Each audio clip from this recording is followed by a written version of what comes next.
სიონის საპატრიარქო ტაძარში ბზობის სადღესასწაულო ლიტურგია აღევლინა, რის შემდეგაც მრევლს ქადაგებით საპატრიარქო ტახტის მოსაყდრე მეუფე შიო მიმართა. ღმერთმა მოგცეს მადლი, რომ ეს საოცარი მუხტი და განწყობა, რომელიც ჩვენმა ხალხმა გამოავლინა, შევინარჩუნოთ მუდამ, ვინაიდან ეს არის საწინდარი ჩვენი გადარჩენის, ჩვენი სიძლიერისა და ჩვენი როგორც ხალხისა და ერის წარმატება და ღვთისწყალობა. განაცხადა საპატრიარქო ტახტის მოსაყდრე. დღეს მართლმადიდებელი ეკლესია იერუსალიმში მაცხოვრის დიდებით შესვლას, ბზობის დღესასწაულს აღნიშნავს. ბზობა 12-თაგან რიგით პირველი მოძრავი დღესასწაულია, რომელიც ყოველთვის ბრწყინვალე აღდგომის წინა კვირა დღეს აღინიშნება. პროტოპრესვიტერი მამა გიორგი ზვიადაძე აცხადებს, რომ სინოდის მიერ საფუძვლიანად ხდება ყველა დეტალის გათვალისწინება, რომ გაფართოებული კრება, სადაც პატრიარქი უნდა აირჩიონ, ღირსეულად ჩატარდეს. როგორც მამა გიორგი ზვიადაძემ სიონის საპატრიარქო ტაძარში ჟურნალისტებს განუცხადა, წმინდა სინოდის საკითხებს კვალიფიციურად უდგება. მისი თქმით, სინოდი ერთიანია.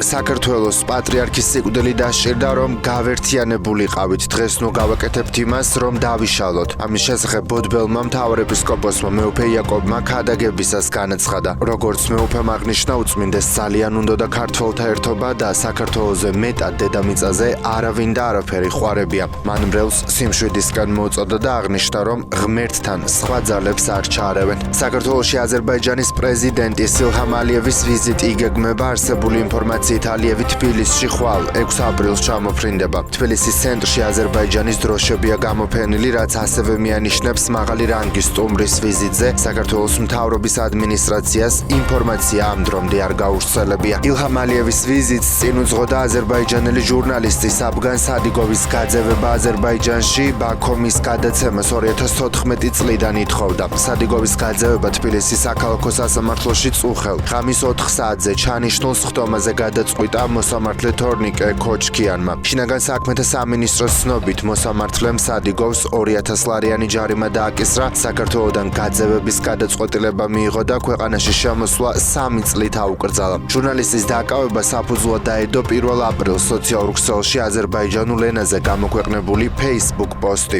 იმის მიუხედავად, რომ ადამიანის უფლებათა ევროპის სასამართლომ საქართველოს რამდენიმე თვის წინ მოსთხოვა, დროებით შეეჩერებინა აფგან სადიგოვის ექსტრადიცია. შინაგან საქმეთა სამინისტრო აცხადებს, რომ საქართველოში სრულად არის დაცული ადამიანის უფლებები და თავისუფლებები. ამის დასტურად შსს აღნიშნავს, რომ აზერბაიჯანში შეწყვეტილია სადიგოვის წინააღმდეგ სისხლის სამართლის დევნა. მიგრაციის სამსახურის თანამშრომლებს გადამცეს, მათ ბაქოში მიგრაციის მთავარ სამმართველოში ჩამომიყვანეს. სამმართველოში მაცნობეს, რომ ჩემს წინააღმდეგ აღძრული სისხლის სამართლის საქმე შეწყდა, ასე რომ ჩემი დაკავების სამართლებრივი საფუძველი არ არსებობს. გათავისუფლებული ვარ, ბაქოში ვიმყოფები, წერს აზერბაიჯანიდან სადიგოვი და თბილისის საქალაქო სასამართლოს გადაწყვეტილებას უკანონოდ მიიჩნევს. საქართველოს მთავრობა დაიშჩება ამ უკანონო გადაწყვეტილებისთვის, წერს ის სოციალურ ქსელში. მოკლული მასწავლებლის გიგა ავალიანის საქმეზე დაკავებული 3 არასრულწლოვანი ალექსანდრე გაბაშვილი, გიორგი რიკაძე და დემეტრე ჩიქოვანი სასამართლომ დამნაშავედ ცნო. რაც შეეხება სასჯელს, მისი განსაზღვრის სხდომა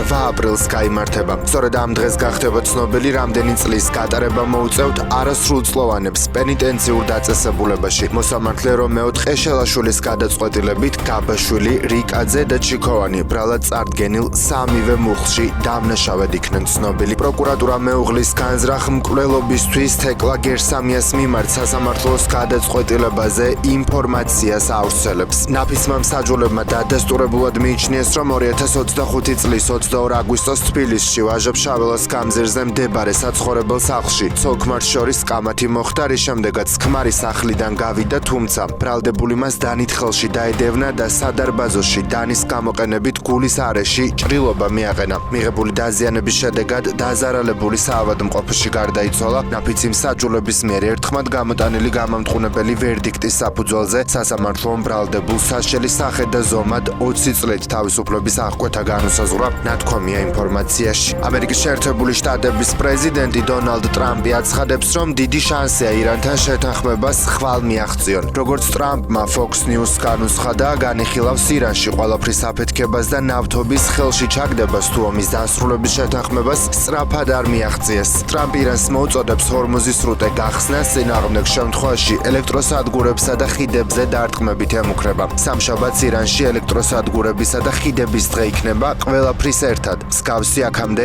არაფერი ყოფილა გახსენით დაწყევლილი სრუტე გიჟო ნაძირლებო, თორემ ჯოჯოხეთში იცხოვრებთ, დაწერა შეერთებული შტატების პრეზიდენტმა სოციალურ ქსელში. ისრაელის საჰაერო ძალებმა გასული დღის განმავლობაში დასავლეთ და ცენტრალურ ირანში ბალისტიკური რაკეტების, დრონებისა და საჰაერო თავდაცვის 120-ზე მეტი სამიზნე გაანადგურეს. ინფორმაციას Times of Israel ქვეყნის თავდაცვის ძალებზე დაყრდნობით ავრცელებს. ცაჰალის ცნობით სამიზნეები მოიცავდა ისლამური რევოლუციის გუშაქთა კორპუსის ბალისტიკური რაკეტების ობიექტებს, დრონების საწყობებსა და გაშვების ადგილებს, ასევე საჰაერო თავდაცვის სისტემებს. დღეს ამერიკის სამხედროებმა ირანის მიერ ჩამოგდებული F-15-ის გამანადგურებლის ეკიპაჟის მეორე წევრიც გადაარჩინეს. CBS News-ის ცნობით სამაშველო ოპერაციის დროს ამერიკამ 2 სატრანსპორტო თვითმფრინავი გაანადგურა, რათა ისინი ირანის ჯარებს არ ჩაიგდოთ ხელში. CNN-ის ცნობით შეერთებულმა შტატებმა ირანთან ომის დროს სულ მცირე 7 პილოტირებული თვითმფრინავი დაკარგა. პრეზიდენტმა ტრამპმა ამერიკულ მედიას დღეს განუცხადა, რომ ვაშინგტონი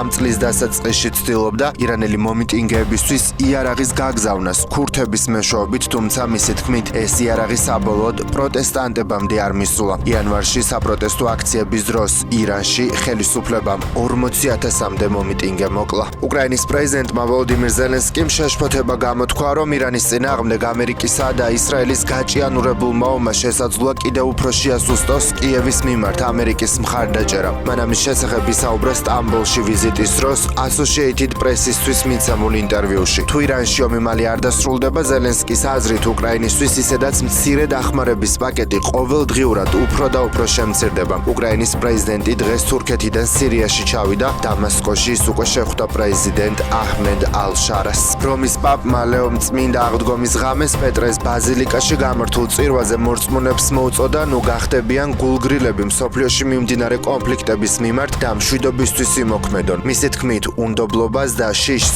საშუალება მიეცა, რომ ომის, უსამართლობისა და ხალხების, ერების იზოლაციის გზით ადამიანებს შორის კავშირები გაწყვიტონ. გასულ კვირას რომის პაპმა განაცხადა, რომ ღმერთი არ მიიღებს იმ ლიდერების ლოცვებს, რომლებიც ომებს იწყებენ და ხელების სისხლით აქვთ სავსე. სტამბოლში ნატოს დაარსების 77 წლისთავის აღსანიშნავად საპროტესტო აქცია გაიმართა, რომელშიც მონაწილეობას ბევრი ადამიანი იღებდა. შეკრებილი ხალხი მსვლელობით დოლმაბაჰჩეს სასახლესკენ გაემართა და ნატოს დაშლას და თურქეთის ალიანსიდან გამოსვლას მოითხოვდა. მსვლელობის განმავლობაში მომიტინგეები სხვადასხვა სლოგანებს სკანდირებდნენ და ბანერებს ატარებდნენ. გამოფენილი იყო ბანერი წარწერით „დაშალეთ ნატო“. უნგრეთი ისტორიული მნიშვნელობის საპარლამენტო არჩევნებისთვის ემზადება, რომელიც 12 აპრილსაა დაგეგმილი. მთავარი კონკურენტები მოქმედი პრემიერ-მინისტრი ვიქტორ ორბანი და უნგრეთის ოპოზიციის ლიდერი პეტერ მადიარი არიან. წინასაარჩევნო კვლევების მიხედვით ორბანი დაახლოებით 10% ჩამორჩება ოპონენტ მადიარს. უნგრეთში საარჩევნო სისტემა შერეულია